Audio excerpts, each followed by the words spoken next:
I appreciate it. It's my honor.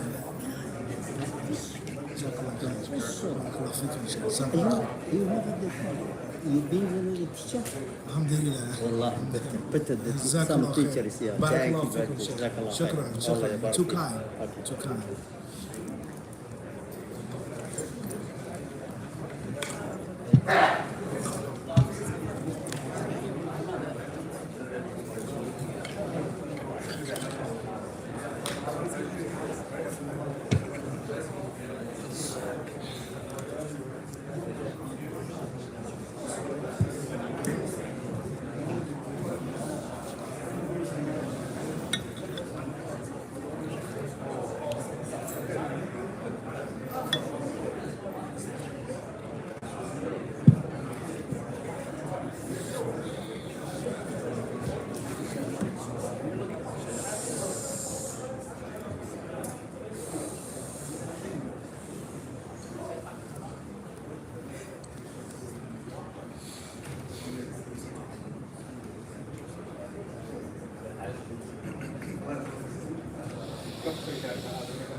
السلام عليكم في الدرس يا اخي جزاك الله خيرا. بسم الله. طيب بسم الله الرحمن الرحيم. الحمد لله وصلى الله على النبي. If there are any questions from the brothers or the sisters here, we'll try to entertain them now. If there are any questions from online for the brothers and the sisters, we'll try to take them as well. Please, as a friendly reminder, try your best to be respectful in your question, respectful to yourself, respectful to Allah first and foremost. Respectful to yourself, respectful to the people watching and listening, and last but not least, respectful to the ones you ask a question. That's basic decency. Try your best, bi'idhnillahi ta'ala, not to ask any questions that will get the masjid or the name of the masjid or the reputation in the masjid in any bad look. Me, really doesn't matter. It's too late for me to be, good and clean. I've already gotten in trouble and made too many enemies in and outside of the fold. But try not to ask any question that would be a bad look for the masjid. Very important. And reputation, name, honor, and dignity, it is from, these things are from Islam. There's no doubt about that. Irdihi. The person is an ird. Name. Alright? If you're asking from Allah, please mention your city, your state, your initials, first and last. And please don't ask any questions about any personalities. Good people, bad people, or ugly people. Good, bad, or ugly. It could be an imam of Ahmad Ahl Sunnah, or it could be somebody female doing that. Try our best to minimize and mitigate personality worship and the cult of personality worship, good or bad. You can worship a personality good, or you can worship it because they're so evil you talk about them 24/7. So we try to minimize that. The fitna, Khairan inshallah. There are no too many other rules besides that. And we'll try our best to keep the answers summarized, keep them simple, plain, easily understood, the way we can answer the greater number, inshallah. Wallahu a'lam. Fadl Isaiah. What do you think is the proper approach between the two approaches? One saying, don't worry too much about political or sociological issues, focus on Tawheed and Sunnah, and the other that says we just need to focus on unifying the Muslims regardless of creedal stances. Understood. Very good question. What is the balance, if any, for the two groups, the two extremes, right and left? Everything is about politics and sociology, current affairs, economics, etc., infrastructure, coming together, standing up, etc. Tawheed, Sunnah, Fiqh, Ahkam, Shafi'i, Abu Hanifa, that separates us, that keeps us busy. We're being killed and this and that. We have bigger, more important things to worry about and to tackle. Versus those who say the exact opposite. There should be no political dialogue or discussion whatsoever. Nothing of sociology. Just learn your creed, your aqidah, your fiqh, Mas'al al-Khufayn, Abu Hanifa, Ahmed, and that's sufficient. Pray over your sins, make tawbah, have the correct aqidah, and the world will change if and when Allah wants it to change. Is there a balance between these two? This is a very good question, and I commend you, Isaiah, for having the courage to ask this question, because I'm sure there are many people who feel the same way, but are too scared or embarrassed, or too, don't have the guts to ask the question because they'll be labeled as a troublemaker, or a deviant, or this or that, or this or that. We all know, let's keep it real, right? People ask questions that you were thinking, I was thinking the same thing, but I wasn't going to ask it though. I had the same problem, but I didn't want to be the one to open a can of worms. So it takes someone who is brave, and we all know that the Sahaba, radiallahu ta'ala anhum, there was a time in which they were prohibited from asking the Prophet sallallahu alaihi wasallam anything. And a time in which they were prohibited from asking certain things in certain times. And this is why they would love when a Bedouin nomad came. One narration states, وَإِن كُنَّا لَنَتَمَنَّى الْأَعْرَابِ نَتَمَنَّى. We were waiting for some ignorant, crude person to come and ask the Prophet about a thing because we couldn't. We were prohibited from asking that question. All right. First and foremost, to keep things simple, balance and moderation in all things. Balance and moderation. Too much of anything, too less of anything is bad, with exceptions to tea. Never too much tea, right, Shani? No such thing as too much tea. Everything besides that, it has to be a what? Balance and moderation. And balance and moderation doesn't mean 50-50. It could be 60-40, it could be 70-30, it could be 80-20, but it has to be somewhat balance. So how can a person say that Tawheed and Sunnah is a footnote or a side note? It's a side show. It's nothing important in 2025. We know enough Aqidah. We can learn Aqidah in 5 minutes. We don't have to learn. How can you say that? The foundation of the religion, the way people into Jannah, what the Prophet spent his lifetime calling to, establishing, etc. How can a person say that we have hundreds of people, thousands of Muslims, millions of Muslims in the world, and there's no political awareness, no political common sense? There is nothing in an organization that doesn't even make sense.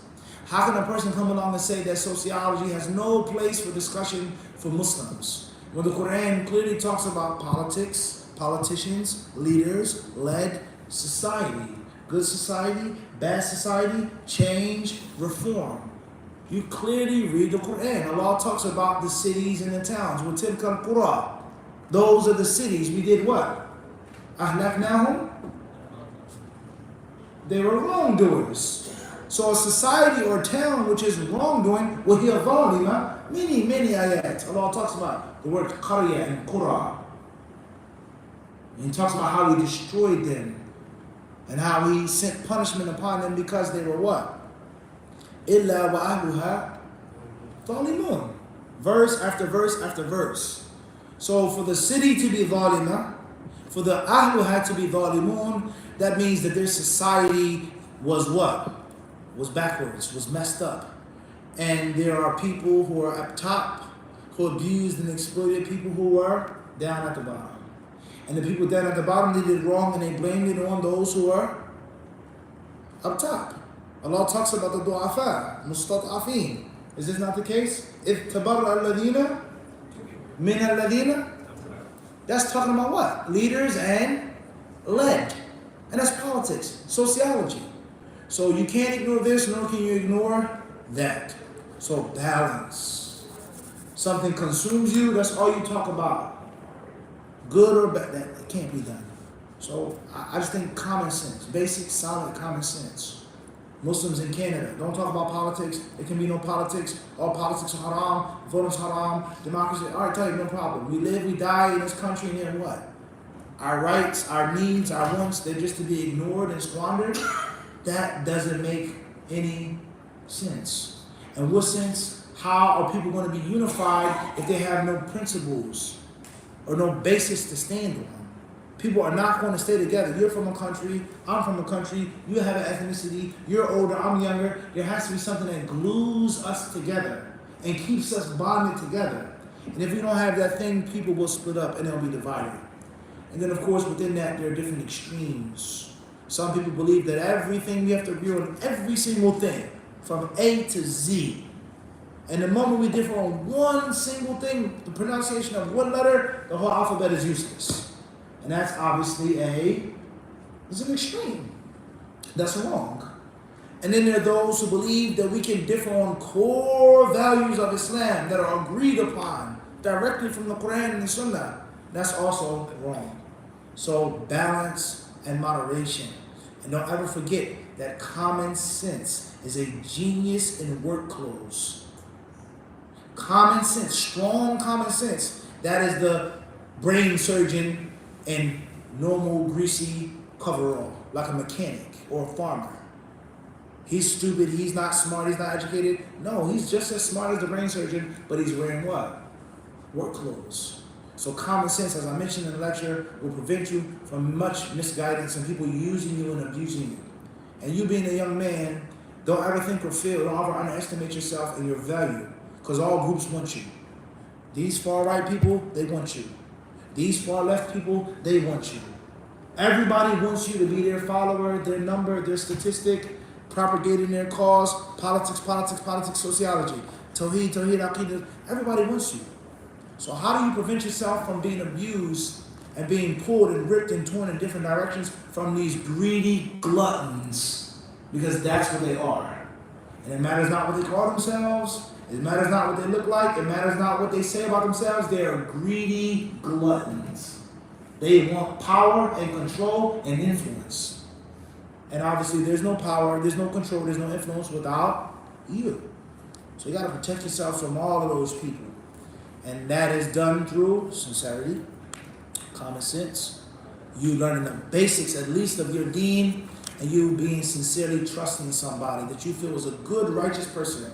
And if they're cheating you or tricking you, that's between them and Allah subhanahu wa ta'ala. So balance and moderation. That's the simplified answer. Wallahu ta'ala.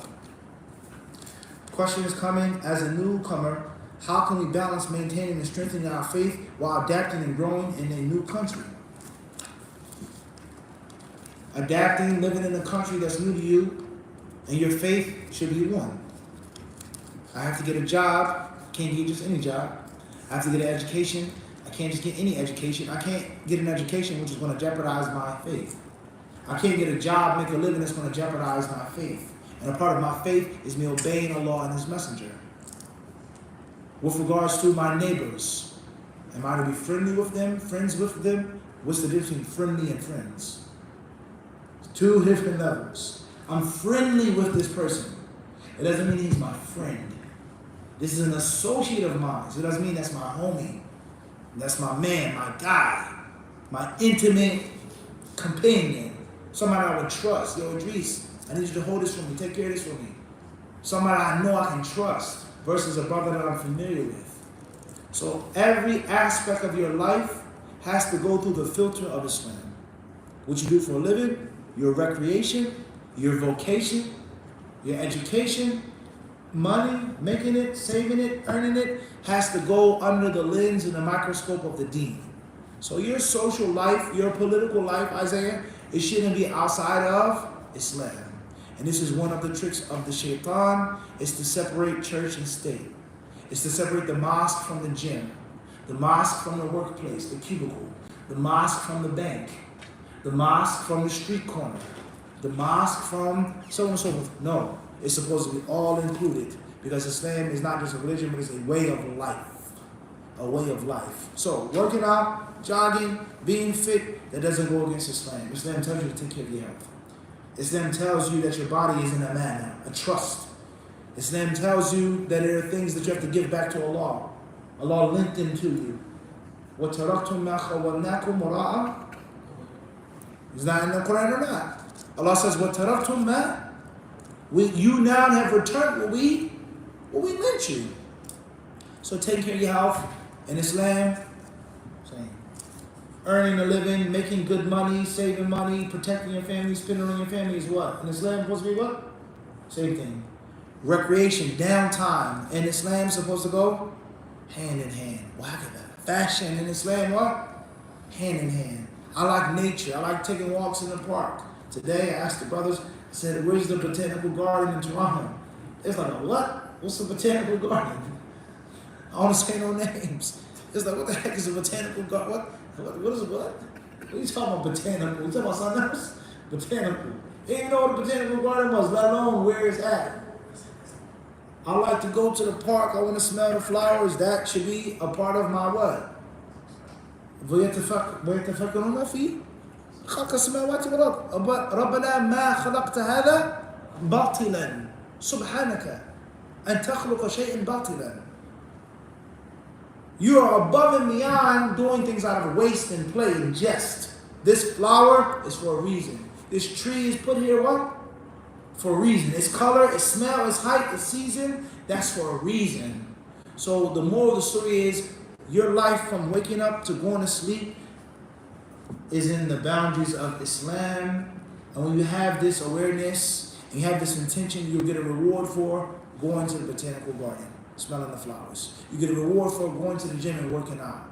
You get a reward for minimizing the carbs or fatty foods that you eat, taking care of your health. It's a reward because you're doing it with the intention of implementing the Quran and Sunnah. So Islam is nothing more awesome than Islam, period. Every aspect of life, there's guidance from the Quran and the Sunnah. Wallahu a'lam. Akbar. As you just mentioned gyms, a very common issue with going to the gyms is that if you go there, it's inevitable that you'll see fully dressed men and women. You'll probably hear music. You'll probably come across ideals regarding your body that might be arrogant. So in light of all of this, is it a good idea for someone to go to the gym in the first place? Is it a good idea going to the gym? A very good question. Well, to keep things simple, not to go on a tangent or a rant, a tirade, talking about history and so on and so forth, the history of the gym, the history of athleticism, the historical roots of the jock culture and sports culture. That's a long, long discussion. Roman or Greco-Roman. Greco-Roman. I'll give you a hint. At the end of the day, I go to the gym because I'm a little obese and I'm trying to lose some weight. I go to the gym because I'm a little skinny and I want to gain some weight, some muscle mass. I go to the gym because my wife, she like, you know what I mean? For me to be, you know what I'm saying? Let's keep it real. Or a woman says that, my husband wants me to be fit and in shape, so on and so forth. Let's keep it real, let's be honest. I had a baby, my body changed a little bit, go to the gym. So people have different reasons behind going to the gym. I go to the gym because I'm single and I need to get married, I need to let off some steam. Let's keep it honest, let's keep it a buck. I got too much energy and strength, I need to work out to prevent me from falling into something 10 times worse. So another person goes to the gym because they were bullied in school. The Muslims bullied me. I went to a Muslim school. I went to the Quran Duxi, they made fun of me because I was fat or because I was skinny or because I couldn't play or because I wasn't strong. So going to the gym helps me with my self-esteem. It helps me with my confidence. And you can make any other example of people having different intentions behind going to the gym. So these are based off of intention. What's your purpose of going to the gym? To show off, to wear tight clothes, to wear lycra and spandex, to come to the masjid with a skin-tight shirt, brother, skin-tight pants, to wear a tight-fitting overgarment to show people on Instagram, blah, blah, blah, blah, blah, blah, blah. Or is your intention to take care of your health, to fight diabetes, cancer, whatever diseases associated with different things pertaining to the body. So the permissibility of going to the gym, the recommendation of going to the gym is going to be based off of your intention. The closer and the purer your intention, the closer it will be to it being permissible. But it doesn't mean that it's absolutely what? Permissible. I can't say I'm going to the gym to ponder on the creation of Allah. I'm going to ponder on Allah's perfect creation. Al-Khalaqul Alim. He created her. He formed her. So therefore I'm going to lie. So I have a good intention, and And what I'm doing is essentially permissible. B. Some haram elements involved there. C. You have more space when you have A and B. Fahim? Now you got the formula or not? Good intention. Working out is essentially what? Haram or halal? Essentially it's halal. And it could even be recommended and it could be obligatory. Preparing. وَأَعِدُّوا لَهُمْ مَا اسْتَطَعْتُم مِّن قُوَّةٍ إِلَى آخِرِهِ. Alright? So therefore, good intention is halal. Now, there's music in the gym.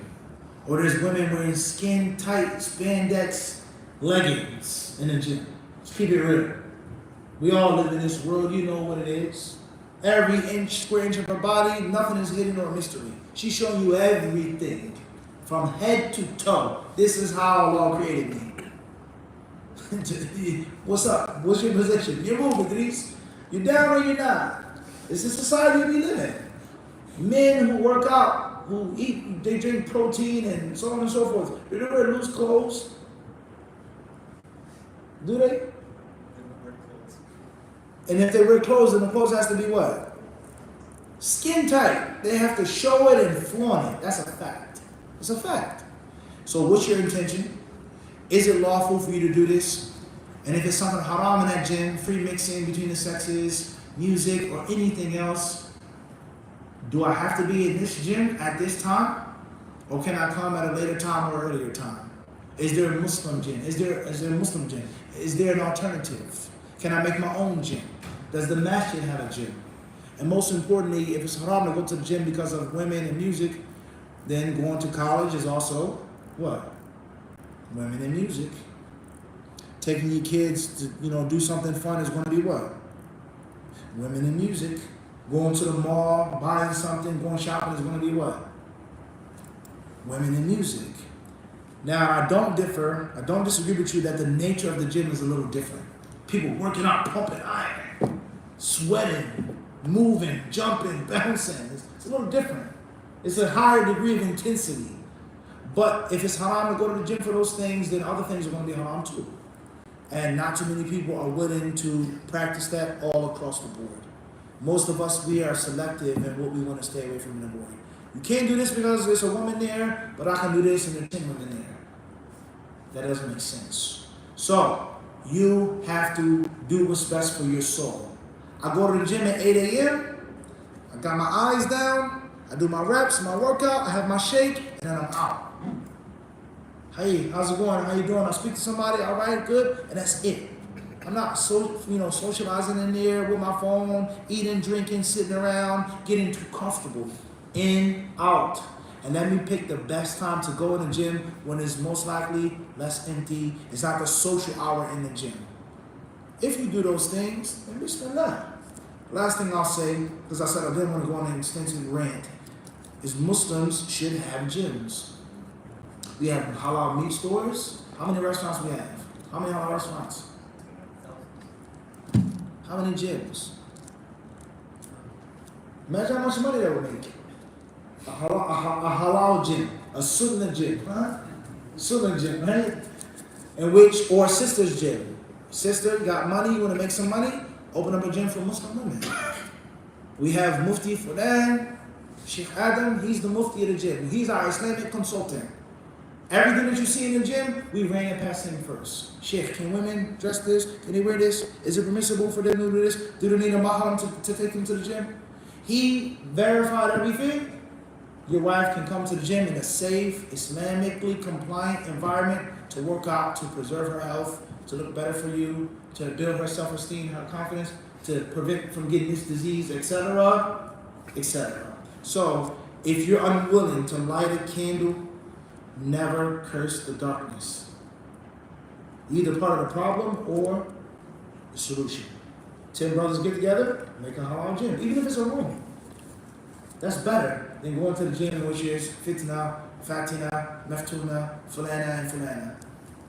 And the next thing you know, 20 brothers, next thing you know, we have a gym in Toronto, a halal gym, a Muslim gym. No music, no skin tight clothes, brother's side, sister's side. No cameras, no phones, the salat time, you can halalify the gym. So if anybody open up a gym in Toronto, make sure I get my cut. All right? for the idea. Don't forget it. Shem, be the witness, alright? Don't nobody come say, oh, your brother Fulan gave me the idea. Alright? Wallahu a'lam. Fadl Hassan, hayakallah.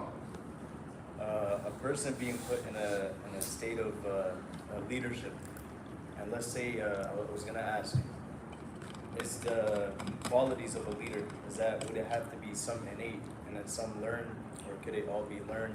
I know we can follow the Prophet ﷺ, mention some qualities that. No doubt, some qualities of leaders cannot be learned. They cannot be taught. Abadan. Jibillah. Something you're born with or not. End of discussion. Certain things you naturally have, you don't know you have them, and someone pulls it out of you. So you think that it's learned, but in reality, deep down inside, you were born with it.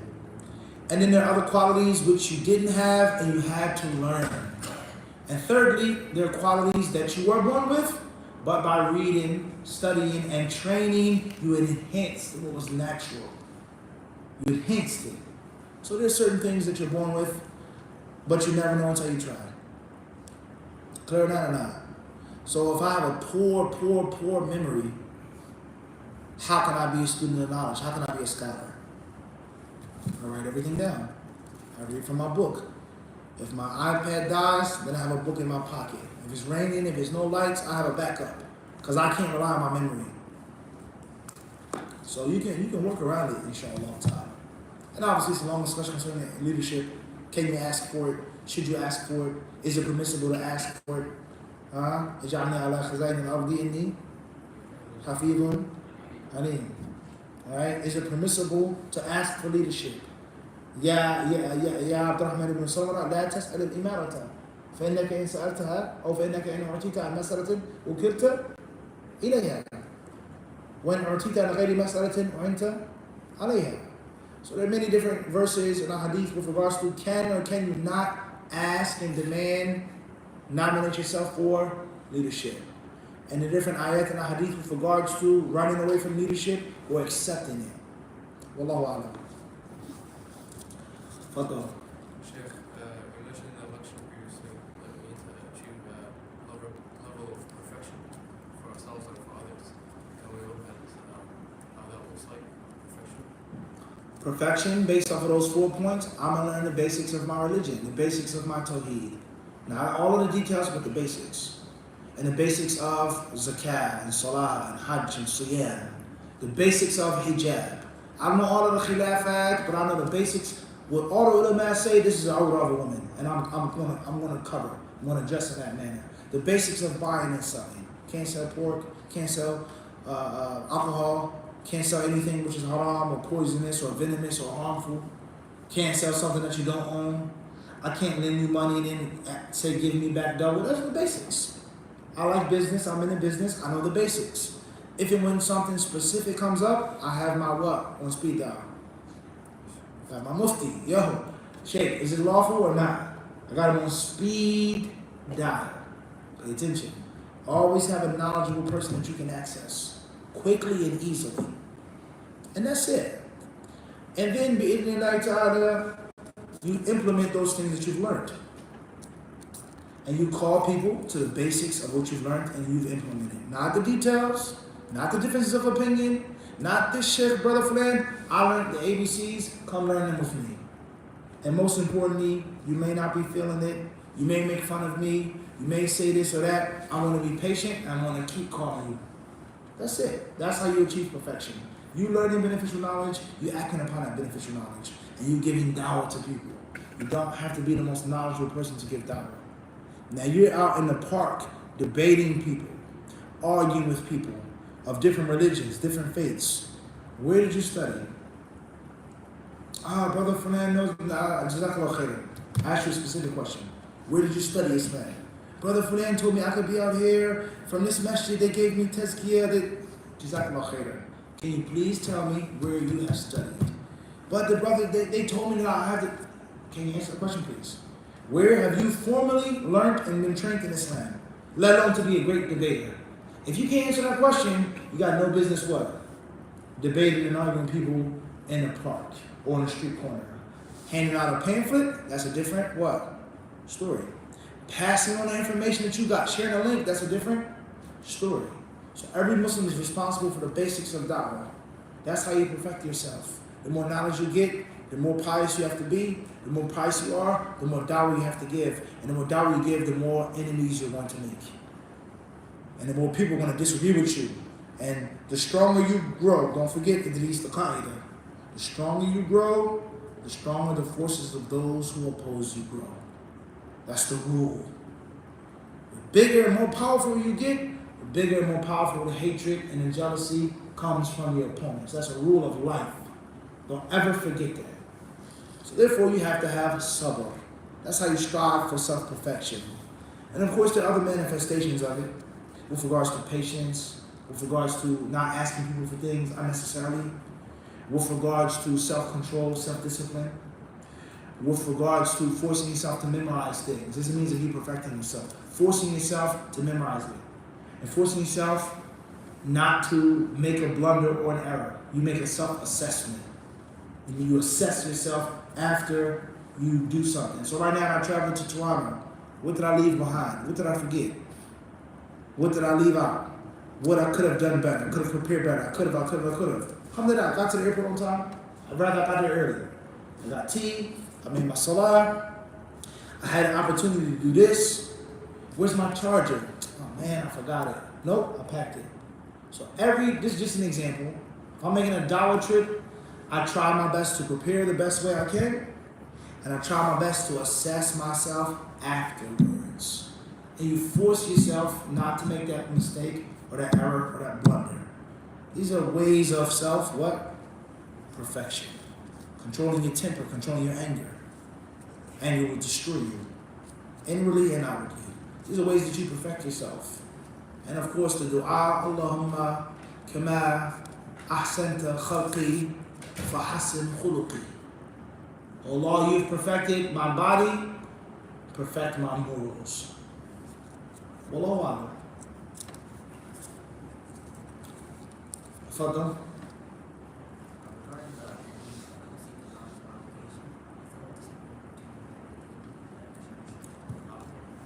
طلب العلم فريضة على كل Muslim. Is there a difference of opinion? Yes, there is. There's a long discussion concerning the authenticity of that hadith. Many ulama from the Imam, they say لا يثبت فيه hadith. There's no authentic hadith regarding it. Whether that means there is no authentic hadith by itself, but collectively they're sound, or whether that means كلها ضعيفة معلولة لا تتقوى لا يقوي بعضها بعضا والمنكر أبدا منكر, or whether that means collectively they're still weak. So yes, there are scholars who don't accept that narration being attributed to the Prophet ﷺ, whether it's one of the Sahaba who said it, or whether it's marfu' lakin da'if. However, they unanimously agree that it is sound, the meaning is sound. And of course, there's some ulama who say that it is hasan, بمجموع الطرق. المهم, no one is going to differ طلب العلم فريضة على كل مسلم. يعني كأساس الأصول جملة, the fundamental principles. Every Muslim must have some knowledge regarding that. But to answer your question in the takhrij, yes, يطول فيه الكلام. والله تعالى أعلم. تفضل يا أخي. What's your opinion on khuruj al hakim and Muslims protesting in the streets? What is my... تفضل. And in Islam, is it power to the people or? Understood. What is my position or my opinion on the khuruj al-hakim? People protesting in the streets, so on and so forth. I normally don't answer questions on khuruj, but I'll make an exception for you. Bi'idhnillahi ta'ala. Haqqaq alayhi. Yani, you're my host, I'm your guest. I think first and foremost, labud and nufarriq. We have to make a difference on who is this hakim? Hakim shar'i or hakim ghayr shar'i? That's first and foremost. وإذا ما فرقت بين الشرعي وغير الشرعي لن توفق في المسألة صراحة والله أعلم. First and foremost, legitimate versus illegitimate. Let's make an example of this. وبالمثال يتضح المقال. A woman is married to a man, legal Islamic marriage. Can she just leave the house and abandon him if he's a bad husband or evil husband? She can or she can't? She can't. A woman is divorced from this man. He thinks that they're still married, but according to the law, the talaq is final.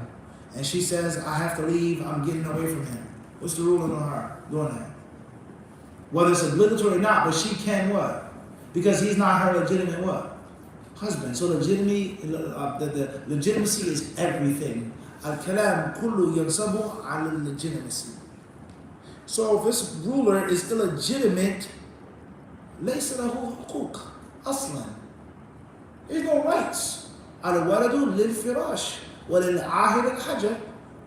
So if this child came from zina, tawarif bayni wa baynahu, mafi. There is no Islamic huquq because the connection between me and this boy is what? Illegitimate. You pray 50 rak'ats without wudu, the salah is what? Illegitimate. So there's no what? There's no thawab, there's nothing. I can leave and walk away from it because the prayer, lam tanaqit. The prayer was never even began. Everyone understand this or not? So many people, they argue and debate about khuruj al-hakim, and the ruler himself, nafsuhu, he's saying, I am not an Islamic ruler. It had nothing to do with Islam. It's about culture and politics. And you are going to say he's an Islamic ruler. And he himself is saying what? How does that make any sense? That makes no sense whatsoever. So that's first and foremost. In Kana Shari'an, he's a legitimate ruler. Then of course, you have to obey him bil ma'ruf. Not based off of Ibn Taymiyyah or Fulan and Fulan, Quran and Sunnah. You have to obey those who are in authority. When jaru, when zalamu. Even if they're tyrannical, as long as they're upon Islam. They have not left Islam, you have to obey them, you have to listen to them. وَلَا يَجُوزُ لَكَ الْخُرُوجُ عَلَيْهِ. You cannot rebel against him because the Prophet ﷺ says, إِنِّكُمْ سَتَلْقَوْنَ بَعْدِي أَثَرَةً وَأُمُورًا تُنْكِرُونَهَا.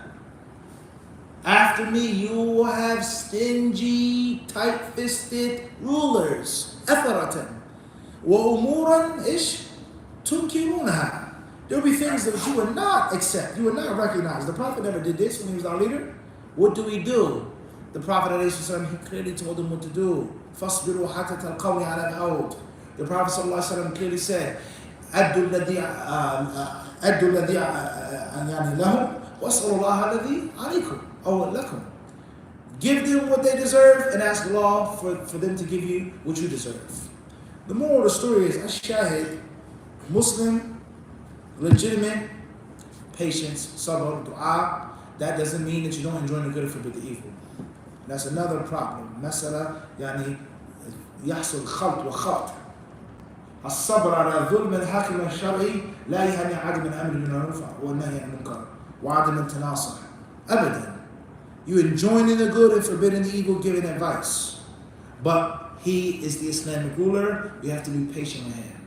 Now, the next step, in this summarized answer, is it permissible to rebel against a legitimate Islamic ruler الذي غلب على ولايته وحكمه الظلم والجور والاستئثار بالحقوق. He's a total zalim. Now he's tyrannical, he's that is a deeper what? Discussion. Not to open up a can of worms, but that history explained to you what was the position of the people of the past. Was there any khuruj? Did they make khuruj? I'm not calling to khuruj. I'm not involved in no political stuff. Right wing, left wing, none of that. But we're just having a scholastic discussion now. What happened among those people? How did this dawla become established? How did the dawla fall? How did they become how did the khilafah go to them? There was some type of what? There had to be some type of what? Does that mean it's lawful? I'm not saying that. But for it to be your cardinal sin, and it's no way, it's impossible, and كيف بالتاريخ يعني فعلى كل كأصل no. in certain situations, an exemption, certain things in which the maslaha versus the mafsada, mumkin. And if and when you're going to go against that ruler, there are shurut, there are dawabit. Last but not least, this thing I really want to focus on, wallahu a'lam, is protesting. Protesting in the Middle East is one thing. Protesting in the United States of America is something totally different. And most people recklessly mix the two things together. They take a fatwa from a Muslim country with this type of government and apply it to a Kafir country with a Kafir government. How can they be equal? That's first and foremost. This ruler isn't a what? Hakim Shar'i. Period. Let alone the fact that what type of protest are you making? Does the law allow you to protest? Encourage you to speak up for your rights and to protest? And most importantly, is there anything in the Sunnah which allows a people to raise their voices with their displeasure with the Hakim? Or every single hadith against it? Some scholars say, it's not my opinion, it's not my statement. Some, if you read and study the discussion, past the propaganda and the echo chamber, okay? إذا أردت أن تعلم خطأ معلمك فجالس غيره. The Salaf, they would say, you want to see the shortcomings of your teacher, the mistake of your teacher, and sit with somebody else. What did Yahya bin Ma'in rahimahullah ta'ala وغيره, what did they say? مثل الرجل الذي يأخذ عن عالم واحد من عالم واحد كمثل رجل له امرأة إذا حاضت ماذا يصنع? They said a man who only takes from one scholar is like a man who has one wife. What does he do when she's on her period? They said this. What does he do? I.e., if you have more than one wife, then you have different options. There's only one source of your knowledge, you only want to hear what? One thing. And in most cases, dawah, politics, dawah, it's going to be an echo chamber. The people are going to be saying the same stuff over and over again, preaching to the preached. And I'm going to tell you something as if it's ijma', but in reality there is khilaf. I'm going to give you the same proof and evidence as if there's no other what? Proof and evidence. And that goes back to you being exploited, the agenda. So sometimes you got to step away and you got to, let me see what Sheikh Hassan is saying. He doesn't agree with Sheikh Yusuf, they're a little different. Let me see what he's saying. He may have some what? Some dalil from Kitab and Sunnah stating what? Otherwise. Or at worst, it is a matter of ijtihad. And both groups of scholars have their reasoning. They're proving the evidence for the ijtihad. Both fatwas, both views are based off of ijtihad. There's no ijma'. There's no qata', and which is a conclusive, irrefutable conclusion. They're both of the ijtihad. So he quotes hadith, the Sahaba. What did they do after that battle? They were successful in the battle. They slew their enemies. The hadith clearly states, وَإِنَّ سُيُوفَنَا لَتَقْطُرُ مِنْ دِمَائِهِمْ. Our swords were dripping with their what? With their blood. He gave these people 50 camels. He gave these people this amount of gold. These people that got the captives. And we're with you and you didn't give us anything. Some of the Sahaba that were around before, the later coming Sahaba, they were angry, they were upset. Oh, Messenger of Allah, what you have done isn't what? It's not right. We fought the battle. Look at our swords. Our swords are what? Drenched in their blood, and we don't have no spoils. What did the Prophet ﷺ say to them? Don't say this to me. Don't speak up. Don't voice your displeasure. He never said that, but he said to them what? He says, are you happy with the people getting goats and sheep and camels and cows and captives, but you have the Messenger of Allah ﷺ in your tent? And that's when he addressed them, saying that the people, the Ansar, are what? Shi'ar or the dithar? The undergarments or the overgarments? The Ansar, he said they're what? An-nasu. What's the wording? Dithar or shi'ar? أيما أقرب للبطن الدثار والشعر الناس دثار والأنصار. I'm with you. These are newcomers. I had to give them these physical material things. You got me with me in company. A shahid min al-hadith, the authentic hadith is what? Is that the Prophet never did what? What didn't he do? He didn't criticize them for what? Speaking up and raising their displeasure with what he was doing as their leader. So, if you really want to discuss the issue scholastically, ilmiyan, bil-bahthi wal-nadhar, kutub mawjuda. However, most people who talk about khuruj, for it or against it, they have political bias. And they're only writing about how it's haram, it's a cardinal sin, min al-kabair, khalaf madhab, that's it. And then the other people who are involved in the politics, they support someone and they're going to mention everything and anything which can be what? So you have to look at the tafsir. And at the end of the day, what makes the most sense to you? Based off of ikhlas, as I said, sincerity. I sincerely believe that it's permissible based off of A, B, C, and D. And Hisham says that I disagree. There's no time, there's no way, it's impossible, there's never ever a time where it should be khuruj shar'i. هذا على حسب. أرجو أن يكون جوابي واضحا إن شاء الله. معلش أنا أطلت عليك في بعض التفاصيل لكنها مهمة. وهناك يعني غلو وقصور جفاء شديد. هناك من يغالي في التحريم وهناك من يفتح الباب على مصراعيه. اخرجوا ليس في شيء. المهم protesting in America and Canada is not like protesting overseas. It's different. The nature of your protests. And last but not least, don't be hypocritical. A few years ago in America, people were saying when it was the Black Lives Matter movement going on, you can't protest, the cops are just shooting everybody, killing people, this person was shot at a routine traffic stop, it's haram, la yajuz, Sheikh fulan, fulan, fulan, fulan. All right, no problem, tell you, hash. But you, old Muslim, who don't support Black Lives Matter, or you're not black, do you not benefit, have you not benefited from the civil rights movement? Are you not a beneficiary of the civil rights movement? People that did what? They had to what? They protested. They got beaten in the head with sticks. They got dogs sent upon them, sprayed down with hoses, beat up, lynched, raped, abused, just for you to open up your shop and no one to bother you. قَلِيلًا مَا تَشْكُرُونَ. You would at least give a little thanks. And if it wasn't for people protesting, you wouldn't have these basic civil rights. So how can something be so ugly, so monstrous, yet you're benefiting from it? Isn't that a little hypocritical? So many people who talk about these things, they are separated from reality and waqi. Wallahu ta'ala a'lam. Let's see what we have online briefly. Question is coming from Initials IS from Melbourne, Australia. Do women have to wear hijab while reading Quran? What's the ruling? Jazakallahu khairan, but your Jummah khutbahs are phenomenal. Thank you very much for the compliment. I appreciate your kind words. May Allah make our khutbahs better. Women do not have to wear hijab when they read the Quran. It's not a shart, it's not a condition. If you feel closer to Allah, facing the Qibla, wearing a full hijab, you feel in a more pious state, then do so. And there are levels and types and times of reading the Quran. Right now, it's after Fajr. I'm waiting for Duha.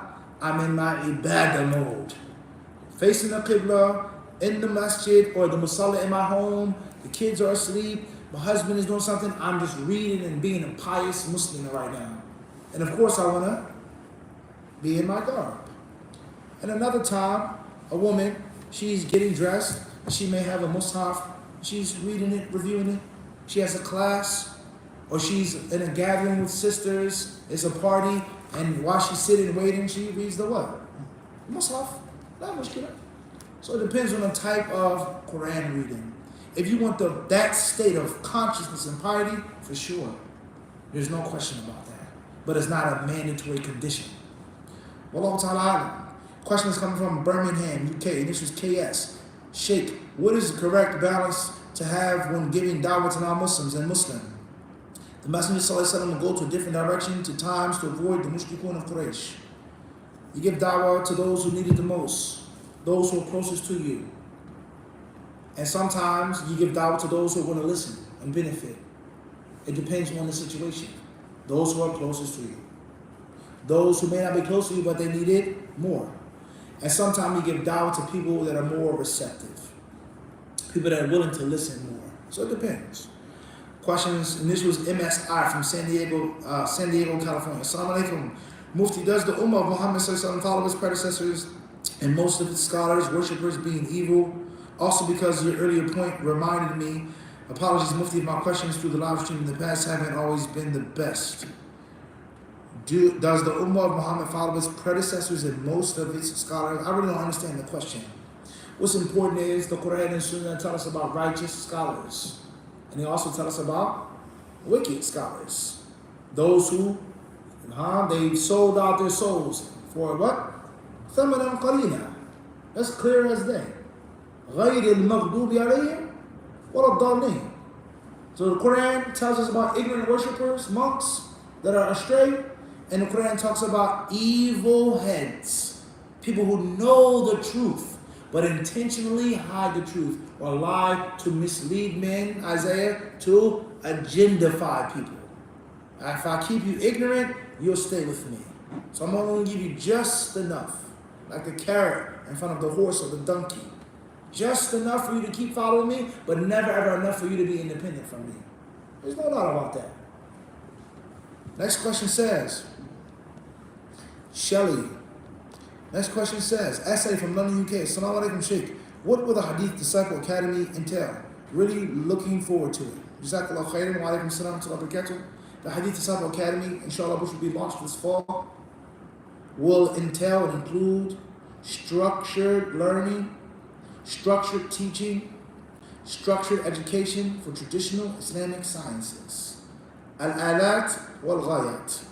The tools, the auxiliary, and the actual destinations. The madar al-ilm thalatha. 3 tiers of knowledge.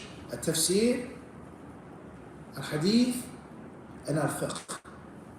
That should be your destination. To read and benefit from tafsir, to read and benefit the books of hadith, and to read and benefit from the books of fiqh and the scholars of fiqh. Because everything is in those 3. Aqidah comes from the Quran. Aqidah comes from the hadiths. Halal and haram come from fiqh, come from the hadith. So those are the 3 destinations. Most other sciences will be alat. Seerah is found where? In the Quran and hadith. Abasa wa tawalla. You have to know the word of that surah, the tafsir. And that is seerah.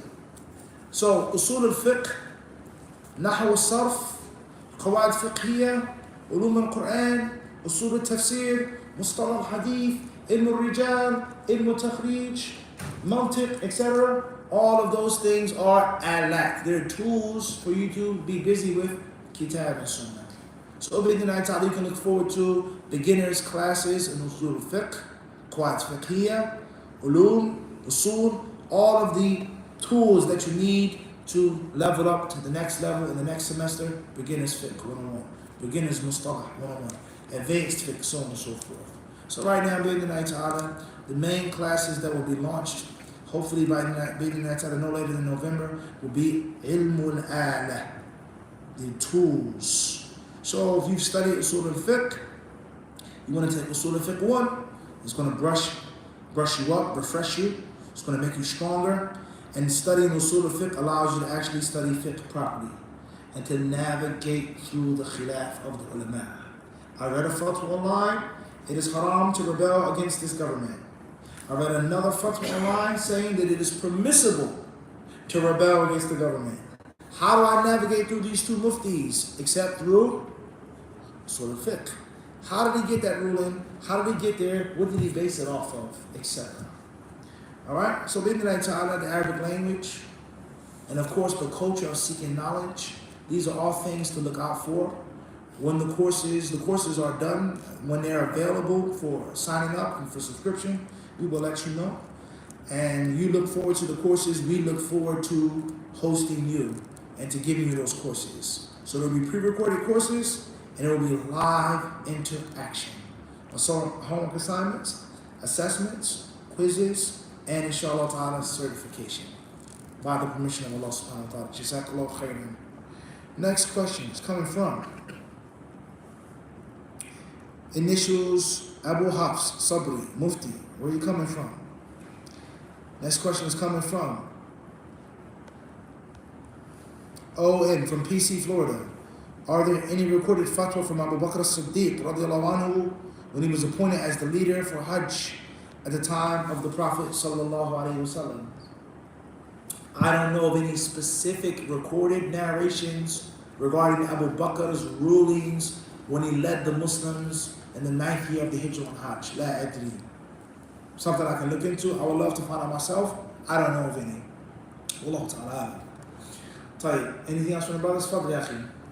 When it comes to sponsoring somebody from a Muslim country and bringing him here, your intention is basically allow him to make to work, whatever the case may be. That he's in an environment where it's Clear. an environment. Understood. Can you bring someone to become a citizen or work here, so on and so forth, coming from a Muslim country?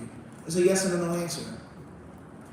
Fadl? Second part to that, what would be considered a Muslim country? That's a good question.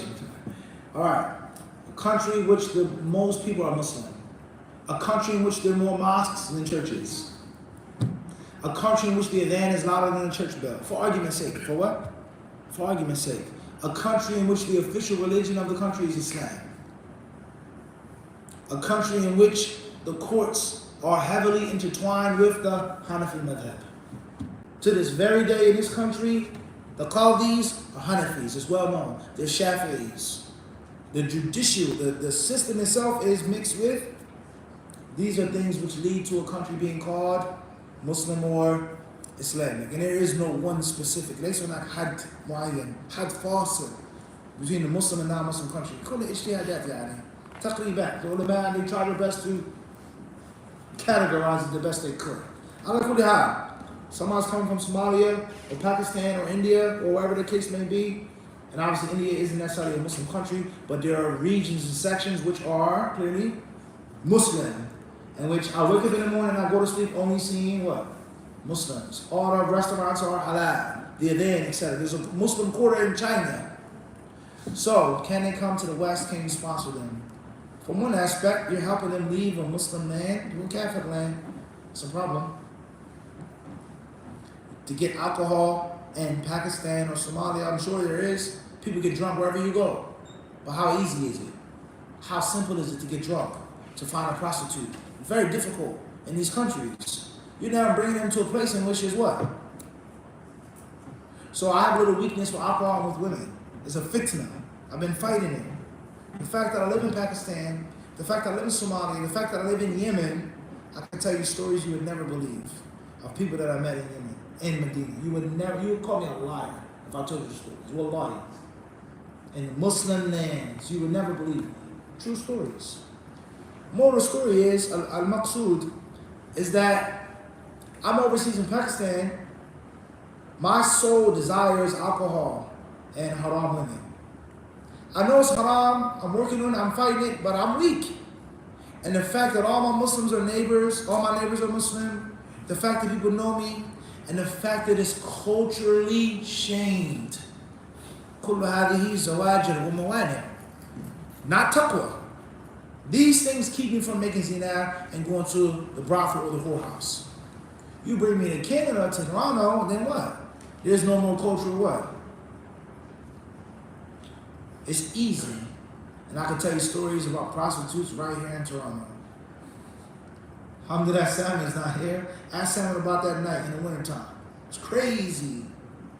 It's ice cold, freezing cold, man. I'm talking like freezing cold, like cold. You understand? We were leaving the Airbnb, getting into the car. Salmon, Sheikh Salmon, can't just call him Salmon anymore. Sheikh Idris, right? MashaAllah, level up. What you're supposed to be doing. So he said, yo, Muf, I'll be right back. I said, cool.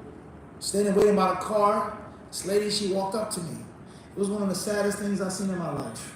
It was freezing cold. She was half naked. I'm talking ice, snow, got on boots. Am I making this up, please? Coat, fur, whatever. She's half naked, freezing cold.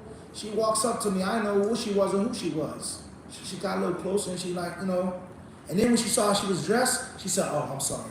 And she walked away. When Salmon came, I said, yo, what's up with this, man? He said, oh, man, I'm sorry. You know, we in the middle of, she was a such and she was looking for a customer. Why was that lady in the middle of the night, freezing cold, outside selling her body? In most cases, father is dead or on drugs, mother is whatever, she got children to take care of, look after, and that's probably the only way that she had to put food on the table. By selling herself, selling her honor in the freezing cold. What's the moral of the story? If I didn't have on a thobe, maybe she would have got closer to me. If I was a little weak, maybe, and what? Young Wolf, where you at? I had to run to the airport really quick. I got an emergency. Sheikh, you need me to come get you? No, I'll take the Uber, don't worry. Where you at, Sheikh? Come back an hour later. Somebody needed a fatwa, so how easy is it for me to do that back in this country? And how easy is it for me to do it what? So if I have that weakness, and I fall into that weakness because it's so easy, as if you what? As if you share some of that what? Because you put me in that what? That situation. And another way of looking at it is, there's corruption in the lands of the Muslims. People drink alcohol, people fornicate. You can do that haram stuff there too. Even if it's culturally looked down upon, if you want it, you can find it. Someone who has taqwa and someone who has self-control, they're going to have taqwa and self-control wherever they are. Let alone the fact that it may be a necessity. I have no food, I'm starving, I'm dying. The country is full of corruption. So there are different ways of looking at it. Muslims migrating to non-Muslim countries. What's important is have a plan and an agenda. I'm bringing a sheikh from overseas. The moment he lands in the airport, we're going to pick him up. We got an apartment, we got a house, we got a job. We're going to keep him busy 24/7. Versus you on your own. You figure it out. How many people would have stood that test with that prostitute that night? It was a cold night. You might need to be warm. It's cold. Nafs is what? It's weak. In the nafsa la'amaratu bisu illa huwa. So everybody is not made for every situation. Wallahu ta'ala a'lam. Faddal. We spoke on the importance of seeking knowledge and ignorance. It seems that as time goes on, our cloud to be ignorant, take anything that they see as important, where they even use ignorance to excuse shit. Can you kind of speak on the misconception of Ignorance is of two types. There's an ignorance that you have no fault in, and there's an ignorance that is a choice. وَالَّذِينَ كَفَرُوا عَمَّا أُنذِرُوا مُعْرِضُونَ فَهُنَاكَ جَهْلٌ مَبْنِي عَلَى إِعْرَاضٍ وَتَوَلِّي إِلَّا مَنْ تَوَلَّى وَكَفَرَ كَذَّبَ وَتَوَلَّى. He who turns away from the knowledge, doesn't want to hear it, جَعَلُوا أَصَابِعَهُمْ فِي آذَانِهِمْ. They didn't want to hear what Nuh had to say. They're not excused for their shirk and their kufr. The message was what? Given to them. Versus, I live in a town or a city or a country in which knowledge is scarce. Information is very scarce. And the scholars in my country, this is what they told me. And I honestly, sincerely asked them, and they happened to mislead me. So it depends on what type of ignorance. What's important is ignorance is a choice often, especially in 2025. And there's some masail, حتى اليوم تخفى على الناس. تخفى على الناس. لا يعلمهن كثير من الناس. That's the Prophet ﷺ. So it depends on the type of ignorance. And obviously some things are inexcusable no matter what. There's no excuse. It's kufr akbar. There is no udhr bil jahl here. In this land, in this city, among these people, these scholars, la, abadan. And there's some things in which there is al-udhr bil jahl, ala hasab. What's important is ignorant people hate to think. And from the things that ignorant people don't like is detail. Ignorant people want everything to be black and white. Because black and white is a means of control. You do this, and if not, then you're that. Versus, in this issue, there is tafsir. ولا بد من تفسير. والله تعالى أعلم. تفضل يا أخي.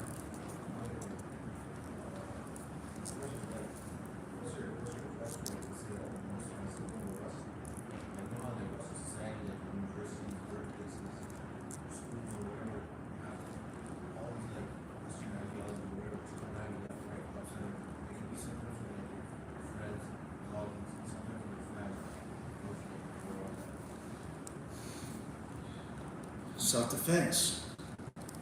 And have a strong immune system.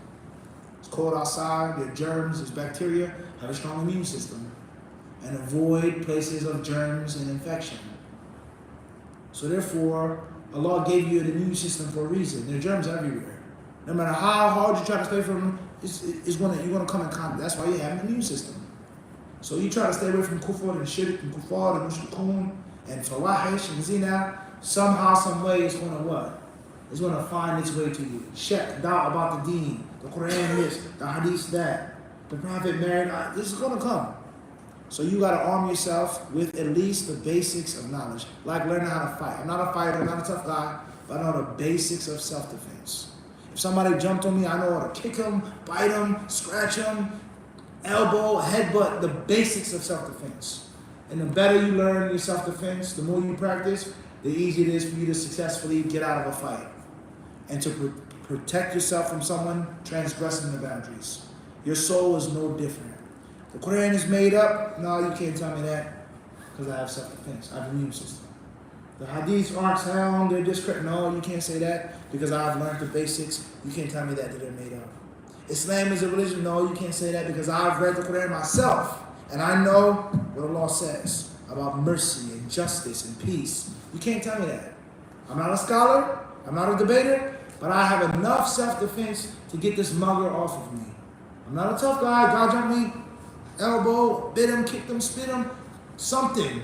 Basic self-defense. So you have to arm yourself with the basic knowledge. And before arming yourself with basic knowledge is dua. You have to ask Allah to protect you and to keep you safe and to keep your heart firm upon His deen. And of course, the circle that you keep, the company that you keep, and how you present yourself. How much self-respect do you have? How much self-dignity do you have as a Muslim? Certain non-Muslims aren't even going to approach you the wrong way by how you carry yourself. But if they see you lacking self-respect for yourself or for your deen, they see you a little weak or sometime you're flimsy, then they'll يتجرؤون عليك. That's no different than the physical realm as well. Azubair, how you carry yourself, how you walk. Out of 10 people that want to test you or try you, 7 won't, just by the way that you hold yourself. You may be scared.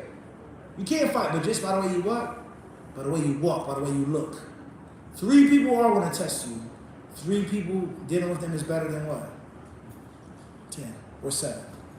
Wallahu ta'ala a'lam. Faddal.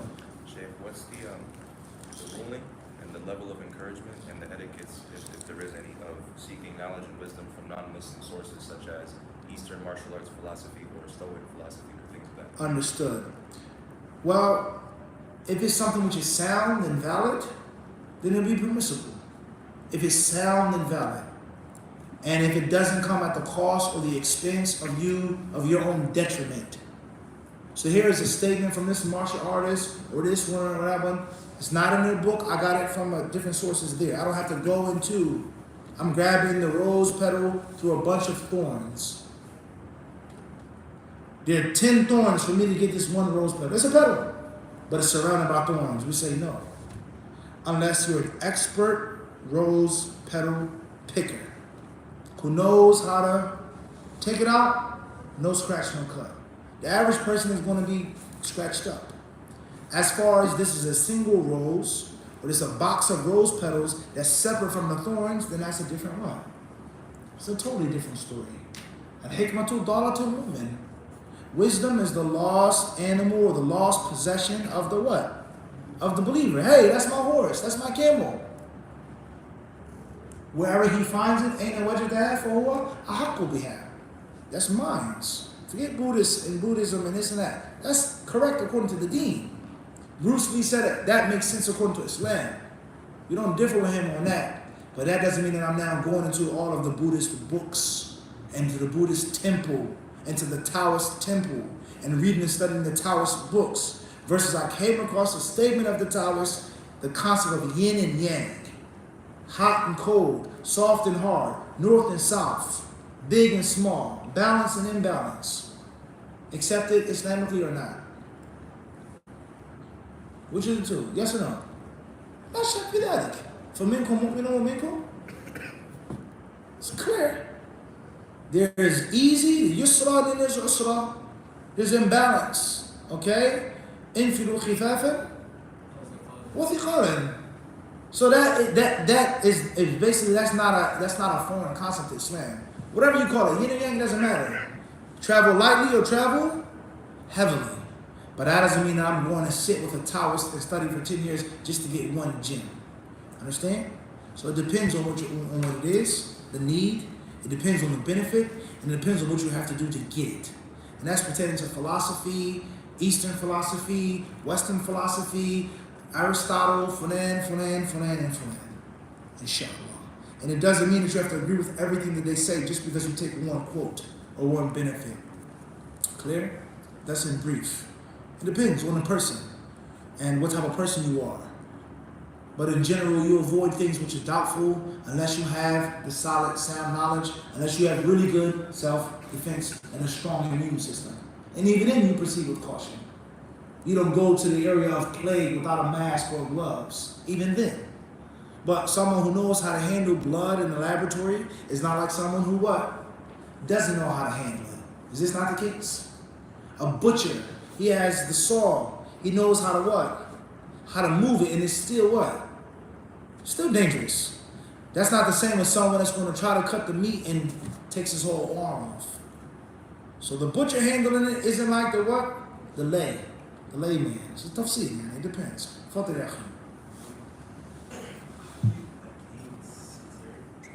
How do you gain sincerity?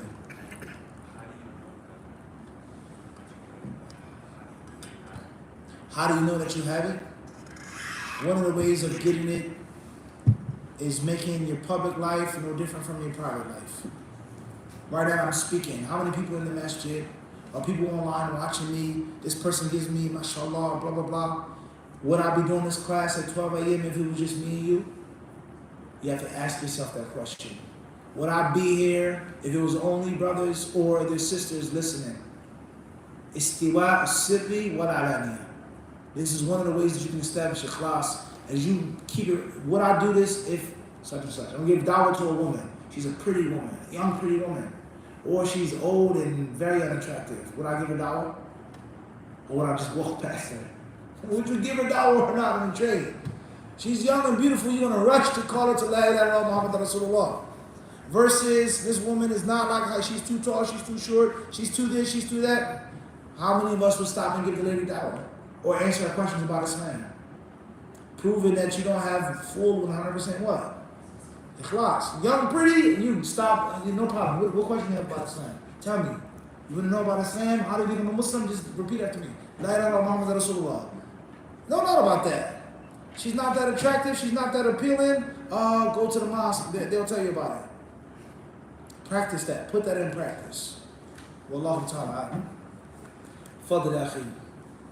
So, regarding female Islamic influencers, like their fitna is well known and they cause a lot of problems. But at the same time, a constant thought I have is that if they did not exist, then people go online to find people to look up to anyways. And if there was not someone who has at least a little bit good, they may take non-Muslims as role models. So what's the best way for women to find the balance?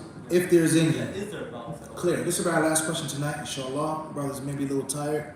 Got to get some rest. It doesn't matter to me. I got my tea. I can be up until the morning. At the end of the day, we were just talking about this the other day coming from the airport. And I've been asked this question many times over the years. My answer now is my answer then. Once again, it depends. What do you mean by influencer or speaker? One of the most important conditions, if you're talking about dawah, like knowledge, then the woman has to know what she's talking about. I'm not talking about nobody specific right now. I'm not taking no shots at nobody specific right now. However, many women, when they speak about Islam online or in person, they don't know what they're talking about. And they haven't studied. If there was an Islamic conference and there was a sister speaking to both men and women publicly, and she was quoting ayat and hadith and Ibn Kathir and Qurtubi and this and that, and there was another sister up there just talking about, love Allah, blah, blah, blah, blah, blah, blah, emotions, blah, blah, blah, blah, blah, blah, blah. Let's say for argument's sake, Shamli, that I disagree with both of them being public speakers. Neither of the two should be doing it. But would I be as quick to say, get off the stage to the sister quoting Ibn Kathir? Of course I wouldn't. if she quoted Sahih Bukhari, Hafiz ibn Hajar said, da, da, da, da, what would I do? In most cases, I would what? Turn a blind eye, I would keep walking. Just because she's actually, what? She's spitting. She's bringing some facts, some beneficial information versus a bunch of emotional fluff. Men, I don't want to say no names, no, I don't want to take shots at people. Most men don't have no content in what they're saying, just talking. And many men have emotional fluff, just marshmallow, just nothing. Blah, blah, blah, blah, blah, blah, blah. No fawaid, no nothing. They can't give you anything, empty. So if it's a sister, you don't even take seeking knowledge seriously yourself. Where you studied at? Where you benefited from? I studied in Egypt. I have this qira'ah. I memorized this matan. MashaAllah. You shouldn't be speaking, but for argument's sake is what? It's closest versus kalam farigh fadi. So the first and most important condition for the permissibility of women being public Islamic speakers is that they have to have the ilm, just like the men have to have ilm. And many women, if not most of them, if you look at their public Islamic talks and their speeches, it's void of what? Knowledge, and they aren't knowledge seekers. It's a problem you being a woman versus you being an ignorant woman. Faham that? You have to take knowledge seriously. You want to be equal with men, but you don't want to put in the work that the what? That the men put in. This sheikh is a Hanafi sheikh. He actually has ijazah in all of the Hanafi books. He went here, he studied Qadi Khan, this book, Fulan, Mabsud, he studied everything, right? He put in the effort. I may differ with him. He may be Maturidi. He may have this, he may say fiqh, Hanafi, so on and so forth. But my respect for his pedigree is going to keep me at what? At bay. Because he is a sahib tahsil, talab. He was in Pakistan, he went to Turkey, he's actually studied in a Hanafi institute. Versus somebody that's come in saying a bunch of, I'm going to have more respect for that person. Secondly, how is the sister dressed? I walk into the lecture hall, a sister is talking, she's quoting the authentic hadith with the correct understanding, and she's covered properly. With or without niqab and gloves. And tell you, she's wearing gloves and niqab versus her face and her hands are out, but her overgarment is wide, it's loose, there's no makeup, there's no eyebrows, this and that. My inkar with the sister that's dressed properly is going to be totally different than the sister who's speaking and her arm is like that. You see, no alim said that can be seen. Face and hands, different story. Who said that the forearms can be seen by non-alim? Overgarment is tight. Your khimar isn't covering yourself. You get me or not? Point number 3. A woman who's speaking with emotional composure versus a woman who's raising her voice and read today and that, raising her. My disagreement with these two sisters is going to be less with what? The one who's speaking with what? So every time these boxes are checked, it's closer to what? Permissibility. And the more boxes are unchecked, the closer it is to impermissibility. You can easily say haram, no woman can publicly speak. Fine, no problem. And you can easily say it's halal, of course it's permissible.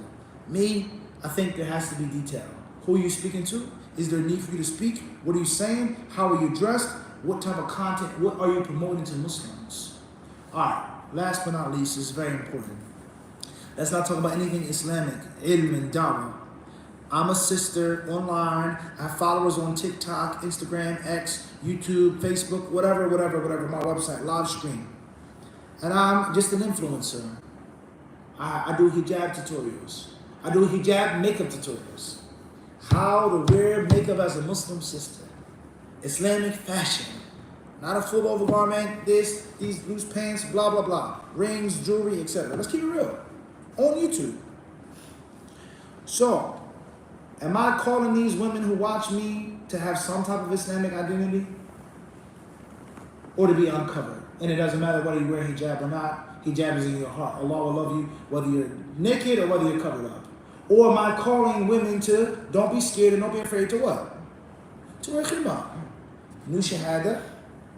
You accepted Islam with these people. Your understanding is weak, but at least is what? For me, wearing a khimar in my country, my family, I'm an outcast. In this city, there are no hijabi, gloves, and niqab. A woman being on a train with an overgarment is like burqa. So you have to be realistic with the level of the people. Some Islam is better than what? No Islam. If conditions were better, then of course you have no business doing this. But in light of the current situation, this sister having a hijab tutorial is better than the woman with her hair uncovered. There's no question about that. This sister wears a long shirt and wide pants is better than the sister who's wearing tight pants and saying that faith is in the heart. Or even worse than that, hijab is chauvinistic. Hijab is an Arab custom. There's no verse in the Quran telling you to wear hijab. Every verse in the Quran talking about hijab is talking about the Prophet's wives in a specific time, 1,400 years ago in Arabia. Are there people who talk like this or not? There are many of them. How many followers do they have? How influential are they? So there has to be some counterweight to that scale. And that is Sister Fulela with the hijab tutorial with some makeup on her face. Is it best? Of course not. Is it sound and most correct? Of course not. Who's watching Sister Fulana do that hijab tutorial? Niqabi, burqa sisters? No. But everybody in the world isn't a what? Everybody don't have that level. And the same applies to a beard. Can I join the military? Can I be a firefighter? Can I be a police officer? I have to shave my beard. How many Muslims shave their beards? If not most. So therefore, the brother who has a shaven face, but he has some type of Islamic identity, he's representing Islam, is better than the one who has nothing. And everybody, let's keep it real, is not going to have a beard. So if I already shaved my face, then why can't I be a firefighter? Because my face is already what? It's haram to be a firefighter because you can't grow a beard. You can't have the mask on. How much sense does that make to a brother who's already what? Already shaved. Whether I'm a firefighter or not, I'm a what? So why not be it? And my name is Rahman Akbar. Rahman Nimatullah. Nimatul Islam. Nimatul Rahman. Inatul Rahman. That's my name. And I pray. And I fast. That's a real name. Right? So let's keep it real now. Akbar Ahmed. Rahman, whatever, right? It's clear as day. I pray, I fast, and I give some type of Islamic representation. Everybody's not on the level of the sunnah and the ilm and sunnah. Everybody's not there. So I wouldn't condone it. I wouldn't allow it. But at least she's bringing some balance to the force. Balance to the force. Are you clear with this or not? Well, that's the tafsir I would give. Allah Azza wa Jalla surely knows best. With him is all success. If I said anything which is correct, then it's only from Allah subhanahu wa ta'ala. And if I said something which is wrong, that's from my own ignorance. Allah is free from it. His messenger is free from it. And Mashid Khalid bin Walid is what? Free from it. And all you brothers, Hisham, hopefully you'll be free from it as well. Inshallah. Jazakumullahu khairan. Wa sallallahu wa sallam wa barak. Ala abdihi wa rasulihi nabiyina wa imamina Muhammad.